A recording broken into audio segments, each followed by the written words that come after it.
యూట్యూబ్లో కానీ, ఫేస్బుక్లో కానీ, ఇన్స్టాగ్రామ్లో కానీ, వాట్సాప్ మీడియాలో కానీ ఒక దైవజనుడి గురించి మనము పదే పదే వింటూ ఉన్నాము. దైవజనులు పాస్టర్ ప్రవీణ్ పగడాల గారు.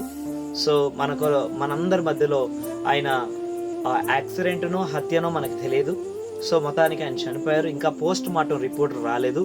పోలీసులు కూడా ఇంకా విచారణలో ఉన్నారు. ఇంకా అది పూర్తిగా ఏమనేది తేలలేదు. అయితే అది వచ్చేంత వరకు మనం ఓపికతో సహనంతో కనిపెడదాం. అయితే ప్రియమైన బిడ్డలారా, సో ఇంకా రిపోర్ట్లు రాకమునిపే, ఇంకా పోలీసుల యొక్క దర్యాప్తు ఇంకా పూర్తి కాకమునిపే అంతా కూడా సిద్ధం అయ్యి వారు వచ్చి ముందు మీడియా ముందు కానీ ప్రజల సమక్షంలో వారు ఇంకా మాట్లాడక మునిపే దైవజనులు పాస్టర్ ప్రవీణ్ పగడాల గారి గురించి అనేక మంది చెడ్డ ప్రచారం చేస్తున్నారు, అబద్ధం విస్తరింప చేస్తున్నారు.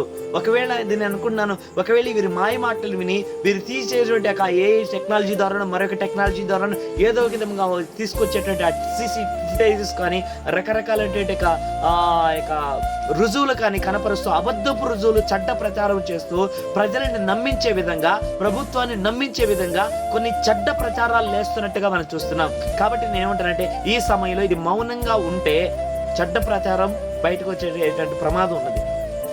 నిజం దాగిపోయి అబద్ధ ప్రచారం బయటకు వచ్చేటువంటి విధానం సమాజంలో ఉంటుంది. నేను అంటున్నాను, తిరగబడమని చెప్పట్లేదు, నువ్వు కూడా ద్వేషించని చెప్పట్లేదు, నువ్వు కూడా తిట్టమని చెప్పట్లేదు.